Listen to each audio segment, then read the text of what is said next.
Bonsoir à tous. Dans l'actualité ce soir, réunion hebdomadaire des membres de l'exécutif béninois. Plusieurs questions ont été débattues sur la présidence du chef de l'État Patrice Talon. À suivre le compte-rendu. Explication du gouvernement suite aux informations liées au fonds Covid dépensés mais non justifiés. 2 ministres et le porte-parole du gouvernement à la tâche. Ils ont donné des clarifications face à la presse. Et puis l'ancien président de la HAC, Théophile Nata, a rejoint il y a quelques jours la Félicité éternelle. Consternés par cette disparition, les conseils de la HAC sont allés témoigner ce mercredi leur soutien à la famille éplorée.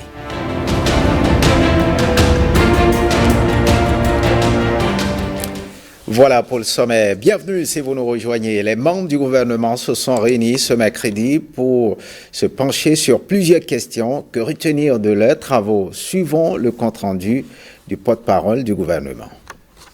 Au terme du Conseil des ministres de ce jour, mercredi 15 juin 2022, présidé par le chef de l'État, M. Patrice Talon, les décisions ci-après ont été prises. S'agissant des mesures normatives, approbation du document de programmation budgétaire et économique pluriannuel 2023-2025, institué par la loi organique relative aux lois de finances. Ce document sert de support au débat d'orientation budgétaire qui doit intervenir au plus tard le 30 juin de chaque année. La présente édition postule que notre économie se remet des effets de la pandémie de Covid-19, mais dans un contexte marqué par les tensions géopolitiques, dont la guerre en Ukraine. Le document permet d'appréhender les efforts réalisés ces 3 dernières années au plan de l'assainissement des finances publiques et de la consolidation budgétaire notamment. Il expose également les progrès notés dans l'amélioration de la situation financière des établissements publics, des collectivités locales et des organismes de sécurité sociale grâce à la dynamique de bonne gouvernance impulsée par l'État. Au cours de la période de référence, seront renforcées les mesures en cours visant à promouvoir les secteurs à fort potentiel dont l'agriculture, le tourisme, l'économie numérique et l'économie du savoir, avec un accent particulier sur l'enseignement technique et la formation professionnelle. Par ailleurs, seront poursuivis les grands chantiers visant à combler le déficit infrastructurel de notre pays dans les domaines énergétiques, de transport et d'assainissement. Le tout renforcé par la création d'un cadre favorable à l'éclosion d'un secteur privé dynamique et compétitif, la promotion d'un secteur industriel sélectif, ainsi que la promotion de l'intégration régionale à travers le développement des chaînes de valeur. En approuvant le document, le Conseil a instruit les ministres concernés à l'effet de soutenir la discussion irrelative devant la représentation nationale. Au titre des autres mesures normatives, ont été adoptés les décrets portant nomination de membres au conseil d'administration de l'Agence de contrôle des installations électriques intérieures Contrelec et de l'Agence béninoise de gestion intégrée des espaces frontaliers ABGF. Au chapitre des communications, allègement des mesures d'entrée au Bénin prises dans le cadre de la gestion de la pandémie de la COVID-19.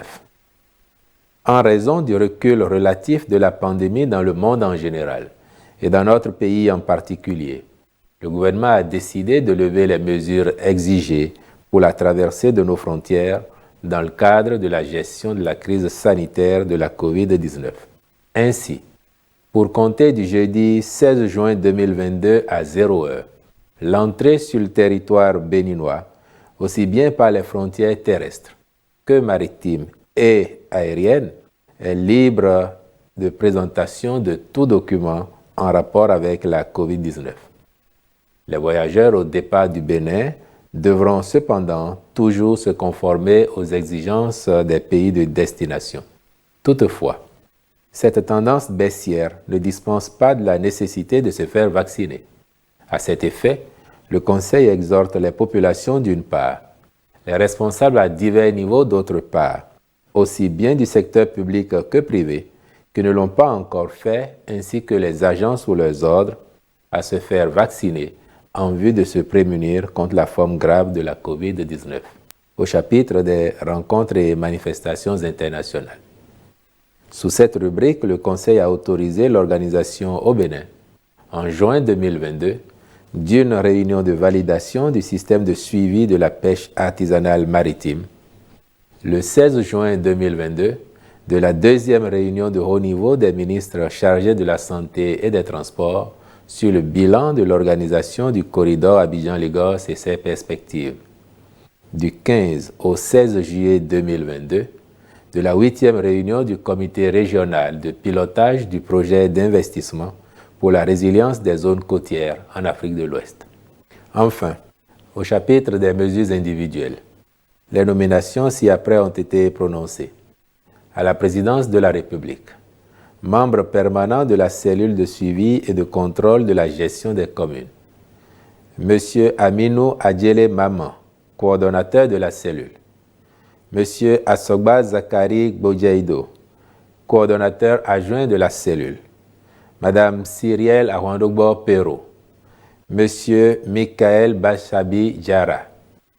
Monsieur Landry Henou. Madame Joyce Medesse Agonsanou.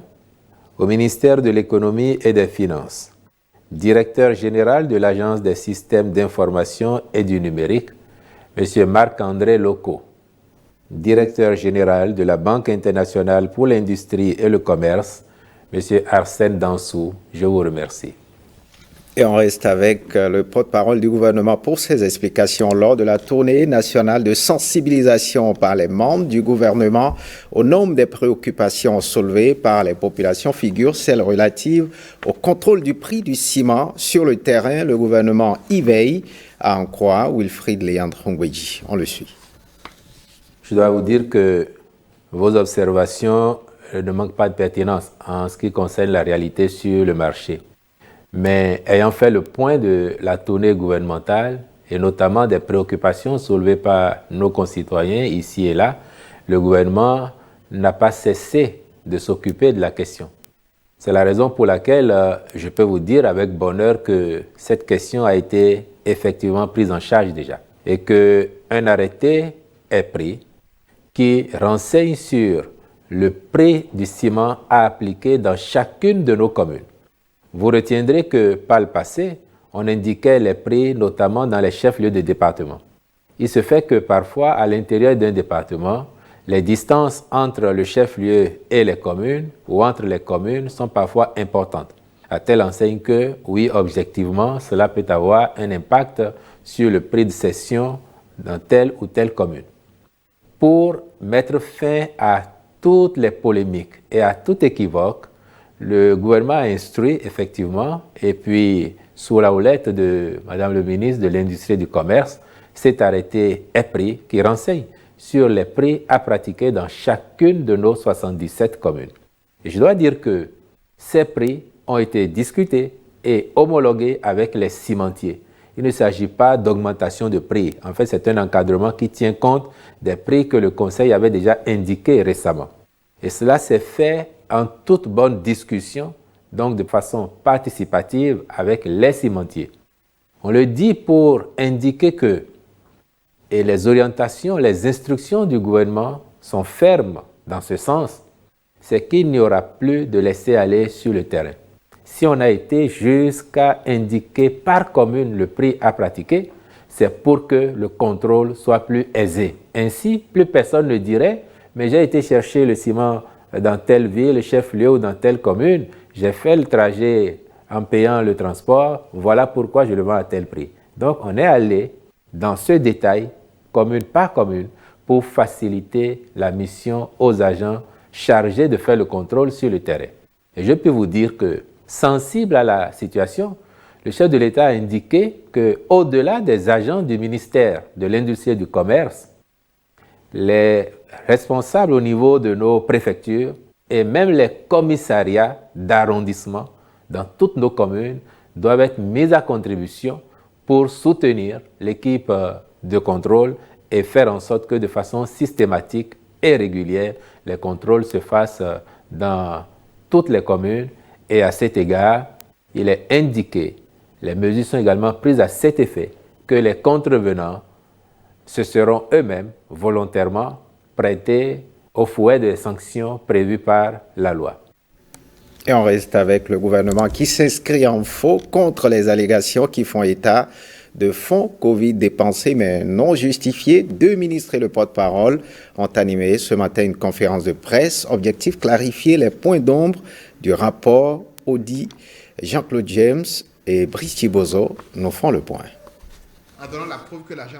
Sur les réseaux sociaux, la gestion de la crise de Covid-19 aurait coûté au Bénin plus de 453 milliards de francs CFA, mais le rapport définitif de la Cour des comptes affiche 317 milliards, un montant avec des justifs évoqués par ces émissaires du gouvernement. En prenant le rapport de la Cour des comptes, en page 15-16, la Cour dit il y a eu 453 milliards de dépenses, j'ai vu une partie, et il y a 385 je n'ai pas vu. Mais en page 46, on lit du rapport que en fait, c'est 317 milliards, ils ont vu 67 milliards, donc c'est 249 milliards de dépenses. Qu'est-ce qui explique l'écart dans le même rapport de la Cour, en page 15 où ils ont dit le montant total des dépenses, c'est, je vais être précis, 453 milliards 564 millions de francs, et en page 46, 317. Mais la raison est toute simple. Nous avons saisi la Cour des comptes par courrier daté du 31 décembre 2021. Vous êtes d'accord avec moi que le courrier, les justificatifs préparés le 31 décembre, dans l'absolu, n'avaient pas les dépenses du jour du 31 décembre. Dans les éléments qui ont circulé sur les réseaux sociaux, les gens sont restés sur le début du rapport qui a fait état des éléments estimatifs donnés. Or, la Cour même indique plus tard dans le rapport, etc. Du coup, les cas de 387, la Cour même ne les reconnaît pas. Dans ce document, une autre interrogation s'invite dans le débat. Pourquoi le coût d'un même produit diffère d'une époque à une autre? En matière d'économie d'échelle, que le gouvernement a eu à acheter des réactifs pour 8 000, alors que soit 3 ou 4 mois après, on les a achetés pour 3 000 francs. Je voudrais insister sur le fait que dans la démarche que le gouvernement a entreprendre, dès qu'un réactif apparaissait et était concluant, validé par l'OMS, nous nous positionnons dessus. Avec l'accompagnement et la validation des partenaires techniques et financiers, notamment de la Banque mondiale. Et c'est ainsi que nous avons lancé, dès qu'un réactif est apparu, nous avons lancé l'acquisition automatiquement. Et en matière de réactifs, il faut savoir qu'il y a la qualité des réactifs et le nom des laboratoires. Et dans le contexte, des pays ont fermé les verrous et ont demandé à ce que leur territoire soit d'abord totalement approvisionné avant que les laboratoires ne puissent exporter ces réactifs. C'est cela qui justifie que certains laboratoires ont dû livrer malgré eux, au-delà des délais. Et dans l'intervalle, on peut avoir un nouveau réactif qui apparaît, qui nous paraît également concluant. Et le gouvernement a positionné ses jalons un peu partout pour vraiment, comme l'a dit le ministre des Finances, nous assurer que nous allons pouvoir sauver la population dans ce contexte. Chacun sait, sur les marchés, la loi de l'offre et de la demande. Moins il y a de la disponibilité, alors que la demande est forte, plus ça coûte cher. Peut-être qu'on aurait fait exactement comme les auditeurs souhaitent qu'on fit, que certains parmi nous ici ne seraient pas présents parce qu'on aurait payé un lot tribut à la Covid-19, qu'on aurait dénombré non pas les centaines ou les dizaines de morts qu'on a eues, mais peut-être des milliers de morts. Au chapitre des justifications, 2 exemples. Dans les informations que nous avons transmises à la Cour, pour nous, à partir du moment où on a donné les justificatifs que nous avons sorti l'argent du Trésor pour envoyer vers les opérateurs pour payer, on a donné les justificatifs. La Cour, les auditeurs, qu'est-ce qu'ils ont fait? Ils ont pris la liste des personnes bénéficiaires et ont appelé pour demander s'il y a 1 an, 1 an et demi, ils ont reçu du soutien de l'État. Est-ce que vous avez la propension à dire oui, même si vous l'avez reçu? Pour plusieurs raisons, vous allez avoir tendance à dire non. Donc même la démarche est contestable. On se réjouit aujourd'hui que la fourniture, la production de l'ensemble des informations et leur analyse a abouti à un rapport qui dit qu'il n'y a pas d'anomalie. Selon les autorités, le gouvernement a opté pour la transparence Et bientôt, le rapport de l'audit sera mis à la disposition des citoyens. Autre actualité de l'eau potable pour tous d'ici décembre 2024, promesse du gouvernement du président Patrice Talon, réaffirmée par le ministre de l'eau et des Mines, invité dans l'émission Le gouvernement en action. Samossédou Adambi est revenu sur les réalisations à mettre à l'actif du gouvernement Talon 2 en une année d'exercice. Des précisions avec Ricardo Loïc-Pékou. Une nouvelle ère de gouvernance de l'action publique prônée par le président Patrice Talon depuis 2016. Le chef de l'État et son gouvernement s'évertuent à assurer un mieux-être aux populations. Pour son second quinquennat, le président de la République est resté déterminé dans l'atteinte de ses objectifs. Priorité accordée à l'eau. Des efforts louables ont été faits en milieu urbain et rural. Mais à Cotonou, le manque d'eau est encore constaté pour différentes raisons. La volonté du gouvernement d'impacter toutes les populations nous a amené donc à concevoir des projets gigantesques. C'est ça le cas de Cotonou, pour lequel aujourd'hui l'appel d'offres est déjà lancé avec l'appui de la Banque européenne d'investissement et de l'AFD pour permettre donc à ce que nous réglions de façon définitive la question de Cotonou. Le gouvernement reste donc dans l'anticipation. Régler définitivement le problème d'approvisionnement en eau potable à Cotonou n'est plus qu'une question de jours. Le besoin de Cotonou aujourd'hui, c'est environ 124 000 mètres cubes d'eau par jour. Malheureusement, la production, est de 84. Le gap est de 40 000 mètres cubes. Donc, dans le cadre du projet Cotonou 3, avec les partenaires que j'ai cités tantôt, nous avons déjà fini de réaliser les forages pour combler le gap. Donc, on est allé au-delà de 40 000 qui manquent. La commune d'Abomey-Calavi, qui abrite de grandes infrastructures érigées par l'exécutif, reste aussi une priorité. Réaliser la disponibilité en eau potable sur toute l'étendue du territoire national d'ici 2024 reste l'objectif du gouvernement. Calavi a été scindé en 3 phases. La première phase est terminée, la deuxième également terminée, la troisième va démarrer bientôt, ce qui va permettre aux populations de Ouedo et toutes les zones non impactées jusqu'ici d'avoir de l'eau, parce que nous avons la ressource. Ça veut dire on ne peut pas entrer en 2025 et que dans une contrée ou bien dans un pan d'une contrée qu'on dise qu'on n'a rien vu. C'est pas possible. De l'eau potable à toutes les populations d'ici décembre 2024. C'est un pari sur l'avenir que fait le ministre de l'Eau et des Mines. Le gouvernement du président Patrice Talon y travaille avec sérénité. Voyons à présent cette audience. Le président de la HAC a reçu dans la matinée de ce mercredi à son cabinet la directrice générale de MTN Bénin, Mme Uche Ofodile, est allée présenter un projet innovant, Yellow Video, la nouvelle solution digitale que propose MTN. Des précisions avec la directrice générale de MTN Bénin sur des propos recueillis par Ricardo Loïc-Pékou et Bénédicte Kosso.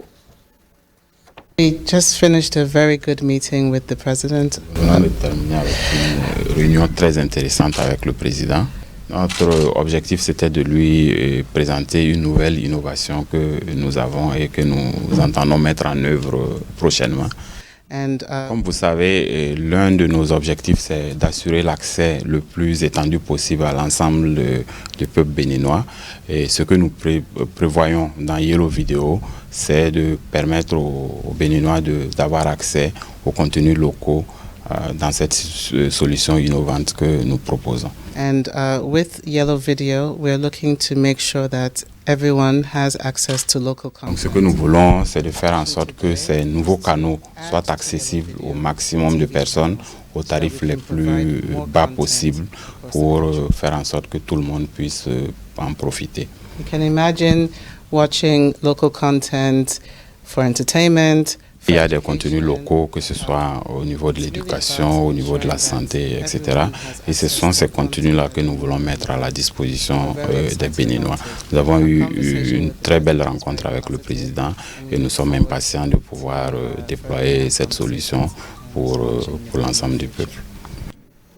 On reste à la haute autorité de l'audiovisuel et de la communication. L'ancien président de la HAC, Théophile Nata, a rejoint il y a quelques jours la félicité éternelle. Consternés par cette disparition, les conseillers de la HAC sont allés témoigner ce mercredi leur soutien à la famille éplorée.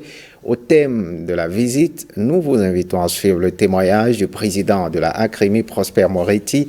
Il est suivi de Nadia Nata, la fille du défunt, sur des propos recueillis par Ricardo Leikpekou et Bénédicte Posso. Il est vraiment difficile de pouvoir vraiment parler du président Théophile Nata sans bégayer. Lorsque je faisais mes premiers pas à l'université, c'était en Algérie. Le président Théophile Nata était l'ambassadeur. Et c'est lui qui nous a reçus pour la première fois. Ce qui nous a touchés, il a fait le déplacement lui-même pour venir nous recevoir, pauvres étudiants que nous étions. Et nous qui devons être ventilés dans les autres localités autres que Alger, il nous a hébergés, il nous a nourris. Il y en a qui sont restés 3 jours comme moi. Pendant les 3 jours, il était à nos côtés. C'est que vous comprenez, ce n'est pas que un ancien président de la HAC, mais c'est un grand frère, voire même un père pour nous. Nous avons reçu une délégation de la HAC, conduite par le président de l'institution, pour présenter les condoléances à la famille. Et donc, nous sommes touchés par cette attention. Et nous remercions l'institution pour l'égard qui a été fait à la famille. Passons à cet hommage, colloque d'hommage à l'abbé Gilbert Dayon. C'est une initiative de l'Institut Jean-Paul II de l'Université catholique de l'Afrique de l'Ouest et de ses partenaires. L'événement dure 2 jours et va permettre de mettre en lumière le rôle qu'a joué le célèbre prêtre au sein de l'Église catholique et bien au-delà. Lénaï Kagwazaou et Elvis Kiakwe. 3 panels annoncés pour revisiter et explorer la vie ainsi que l'œuvre de l'abbé Gilbert Dayon, 10 ans après son décès. Le parcours riche et pluriel de ce prêtre d'exception est ici célébré dans toutes ses dimensions, intellectuelles, spirituelles et culturelles.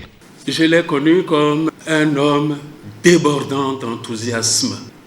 Il aimait passionnément Dieu. Le courant des jeunes qui anime dans les paroisses les dimanches soirs, c'est grâce à lui. Et ça a permis aux jeunes donc de rester dans une structure d'église et de ne pas aller en rang dispersé à la dérive. Et c'est à juste titre que le présent colloque, organisé en hommage à l'auteur de l'hymne national, est placé sous le thème « Abbé Gilbert Dayon, patrimoine ecclésial et social ». Le père Gilbert Dayon a été ordonné prêtre le 10 juillet 1955 à la basilique de Ouidah par Monseigneur Louis Parisot. Il fut un homme assoiffé de la présence de Dieu. Il cherchera toute sa vie à la communiquer aux autres. Il s'agit fondamentalement, à travers la personne du père Gilbert Dayon, de redécouvrir les défis qui sont aujourd'hui les nôtres pour le progrès du message du Christ dans un monde en perpétuelle mutation. Né le 19 août 1926 à Ouidah, l'abbé Gilbert Dayon a tiré sa révérence le 14 juin 2012. Il laisse en héritage le modèle d'un dévot qui est resté également au service de la communauté. Parlons à présent droit des enfants. Le 16 juin de chaque année est célébrée la journée de l'enfant africain, une journée instituée par l'Assemblée des chefs d'État de l'Union africaine en mémoire des centaines d'enfants massacrés lors du soulèvement de 1976 à Soweto en Afrique du Sud, en réclamation de leur droit à l'éducation. À la veille de cette célébration, la ministre des Affaires sociales s'est adressée à la nation. En voici un extrait. Le thème de cette 32e édition est « Élimination des pratiques néfastes affectant les enfants. Progrès sur les politiques et pratiques depuis 2013 ». Le Comité africain d'experts sur les droits et le bien-être de l'enfant a choisi ce thème pour la commémoration de la JEA en 2022 afin de faire le point sur ce qui a été fait en matière d'adoption, de politique et de pratiques pour éliminer efficacement les pratiques néfastes affectant les enfants en Afrique. Au Bénin, Malgré l'arsenal juridique quasi exhaustif, le cadre institutionnel multi-acteurs et les différentes stratégies et actions mises en œuvre, plusieurs enfants sont encore exposés à toute une série de pratiques néfastes, notamment les mutilations génitales féminines, les mariages d'enfants, les mariages forcés, les châtiments corporels, les accusations de sorcellerie, l'infanticide, l'inceste, etc. Comme vous le savez si bien, la situation des enfants a toujours été une préoccupation permanente du gouvernement du président Patrice Talon. À cet effet, des avancées notables ont été enregistrées sur le plan juridique, institutionnel, politique et stratégique.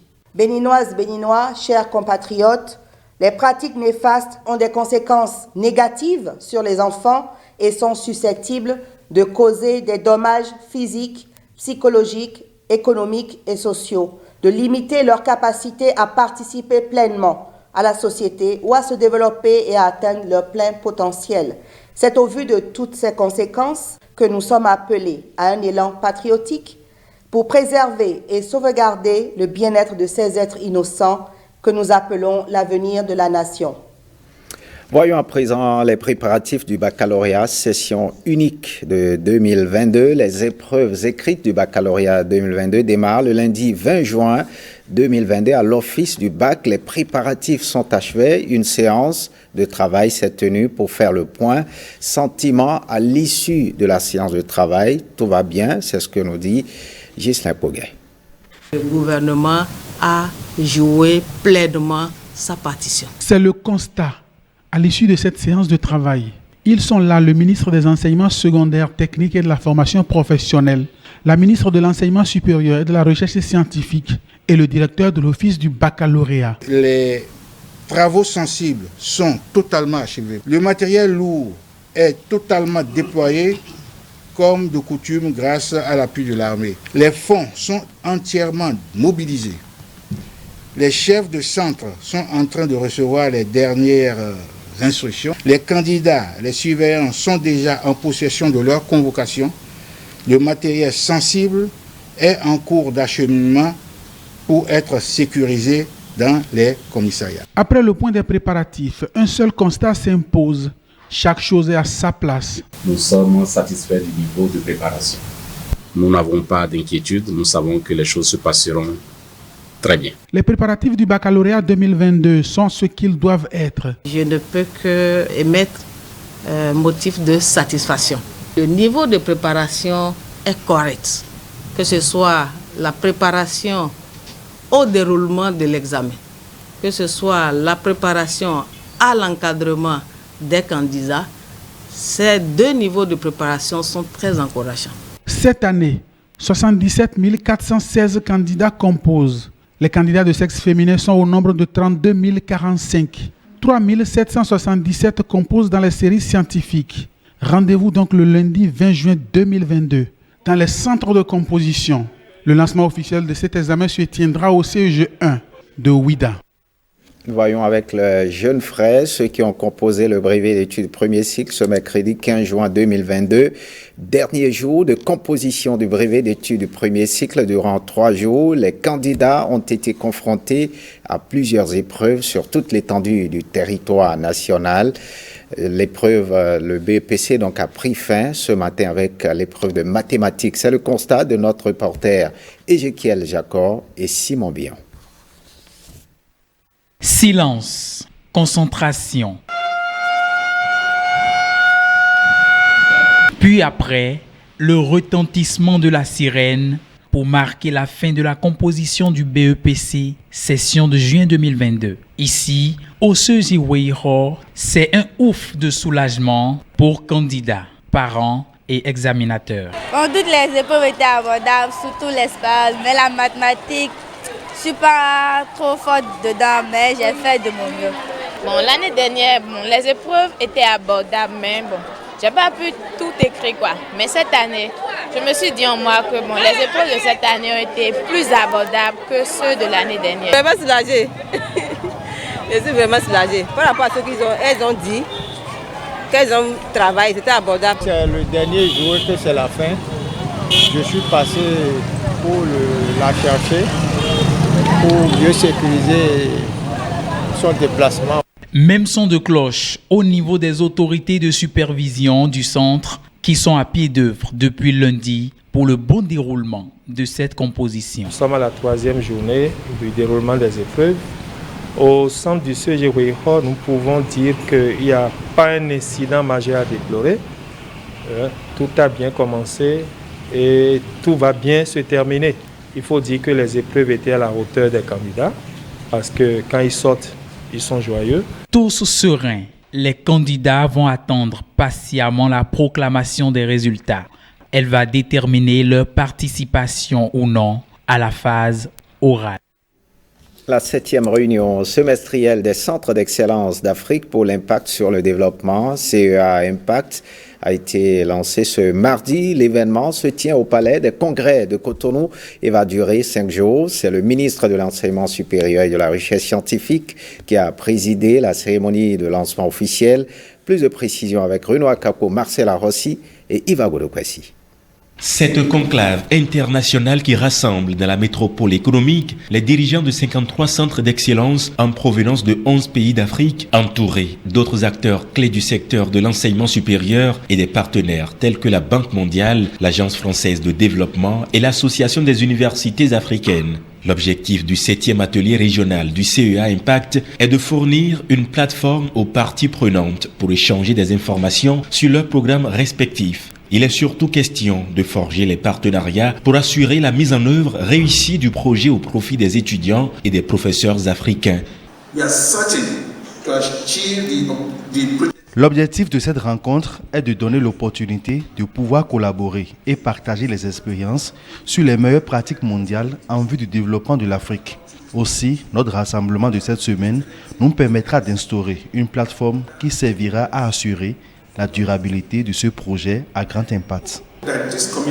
Conçu pour renforcer la capacité des universités à offrir une formation de haute qualité en vue de relever les défis du développement régional, le projet CEA Impact a reçu pour sa réalisation l'appui de la Banque mondiale et de l'Agence française de développement. Je suis heureux de constater qu'à mi-parcours de la mise en œuvre, les projets de centres d'excellence africains Impact continuent d'enregistrer d'importants progrès, surtout au vu de tous les résultats exemples de réussite réalisés dans le cadre du projet.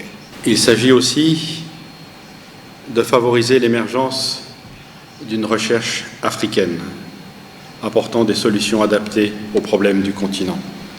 L'AFD est tout à fait persuadée de l'importance et du caractère crucial de ces deux fonctions, ce qui est la raison pour laquelle nous avons décidé de participer aux côtés de la Banque mondiale au projet ACE Impact en apportant un peu plus de 65 millions d'euros dans 3 pays, le Bénin, le Nigeria et la Côte d'Ivoire.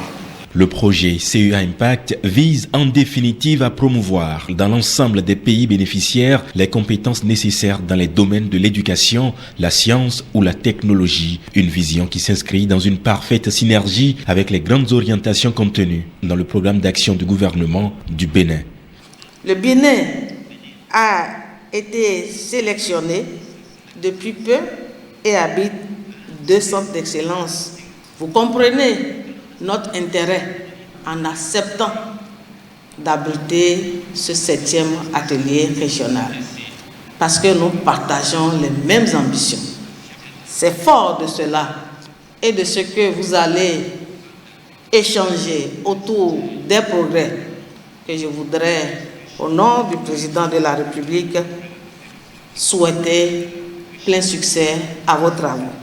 Le projet de centre d'excellence pour l'enseignement supérieur en Afrique est une initiative de la Banque mondiale en collaboration avec les gouvernements des pays bénéficiaires. Il s'agit du premier projet de la Banque qui vise à renforcer les capacités des institutions d'enseignement supérieur sur l'ensemble du continent. Parlons à présent de ce sommet, la 12e conférence ministérielle de l'Organisation mondiale du commerce se tient à Genève en Suisse. Elle est prolongée d'1 jour. Conduisant la délégation béninoise, la ministre Shadia Alimatou-Assouma a exposé les attentes du Bénin à ce sommet. Jérôme Ongbo nous propose un extrait de son intervention.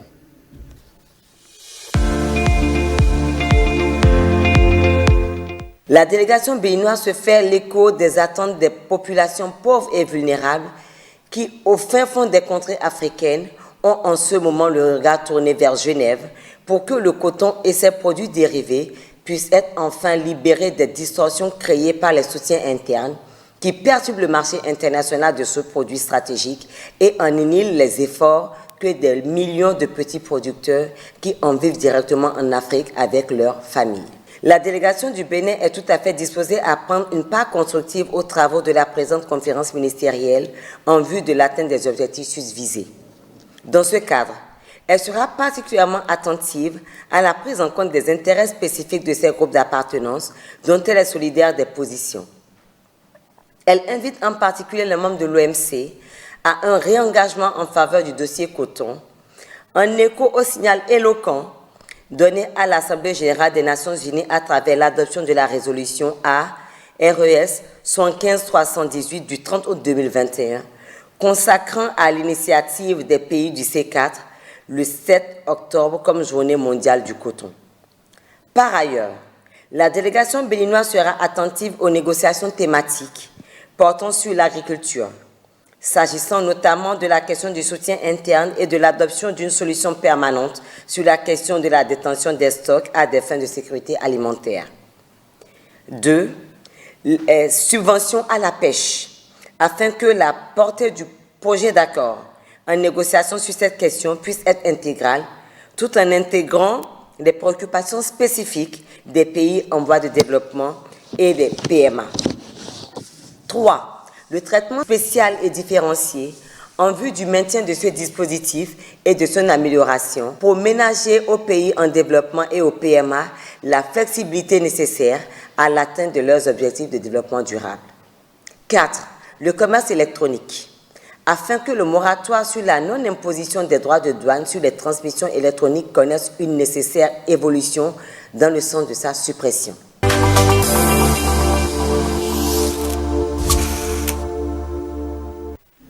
Autre actualité ce soir, l'association béninoise pour la promotion de la famille ABPF a tenu ce week-end à Porto Novo son assemblée générale ordinaire statutaire, occasion pour elle de passer en revue les différentes activités menées par l'association pour le bien-être de la famille au cours de l'année écoulée.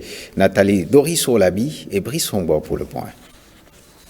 Cette Assemblée générale nationale statutaire est une activité prévue par les textes de l'Association béninoise pour la promotion de la famille. Elle vise à faire le point des actions menées l'année écoulée et à prendre des décisions efficientes en vue de maintenir l'image de leader qu'elle s'est imprimée en matière de santé de la reproduction. Cette position que nous occupons aujourd'hui dans notre domaine d'action, qu'est la santé de la reproduction, est le fruit d'un travail acharné, étalé sur plusieurs années, qui a pour socle les bonnes décisions que nous avons toujours su prendre. Des décisions dont l'un des fruits s'est traduit par le vote de la nouvelle loi modificative et complétive sur la santé sexuelle et reproductive.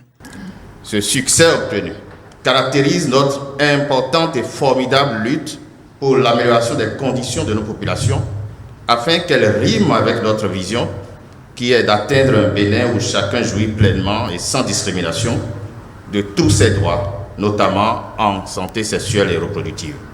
Depuis donc un demi-siècle déjà, l'ABPF œuvre aux côtés de l'État béninois dans le domaine de la santé et des droits sexuels. Le thème retenu pour cette 27e Assemblée générale nationale est « Notre environnement et les droits en santé sexuelle et reproductive ». Lutte contre le blanchiment de capitaux et le financement du terrorisme, la cellule nationale de traitement des informations financières a dirigé une série de formations dans ce cadre avec l'appui du Palais RAID. Objectif général, renforcer la capacité des notaires, des acteurs concernés sur la compréhension et la mise en œuvre efficace de leurs obligations en matière de lutte contre le blanchiment et de capitaux et le financement du terrorisme. Marcela Rossi et Daniel Ada pour le point. Lorsque vous ne respectez pas les dispositions, l'image de votre pays est détériorée, ainsi que l'image de vos institutions respectives. Martial Adjaï espère, près la Cour d'appel de Cotonou, réglementation bancaire et lutte contre le blanchiment de capitaux vient de boucler ses sessions de formation. Avocats, experts comptables et notaires ont été ses apprenants. Je salue la participation effective et assidue des bénéficiaires des présentes formations, sans oublier le facilitateur, dont l'expertise a été bien appréciée selon les évaluations des participants. Ça nous permet d'être informés sur les éventuels pièges que nous pourrons rencontrer à l'occasion de l'exercice de notre profession. Les conclusions de l'évaluation mutuelle du dispositif de lutte contre le blanchiment de capitaux et le financement du terrorisme auraient révélé l'absence de mise en œuvre des mesures préventives par la quasi-totalité des entreprises et professions non financières désignées. La Corporation des experts comptables est une des entités importantes dans ce dispositif qui est prévu pour lutter contre le blanchiment du terrorisme. Il était donc nécessaire que les confrères soient informés des risques que nous encourons tous les jours dans l'exercice de nos missions. La cellule nationale de traitement des informations financières n'est pas un instrument de tracasserie des citoyens qui gagnent leur argent au prix de leurs efforts, mais plutôt une sentinelle de la bonne gouvernance. Il est à souhaiter que la formation des notaires, des avocats et des experts comptables qui s'achève aujourd'hui puisse contribuer qualitativement et quantitativement à la déclaration des opérations suspectes. Les risques connus restent à mettre en place les outils nécessaires pour la lutte permanente et efficace. Ce journal se refait. Merci de l'avoir suivi. Bonne suite des programmes sur l'ORTB.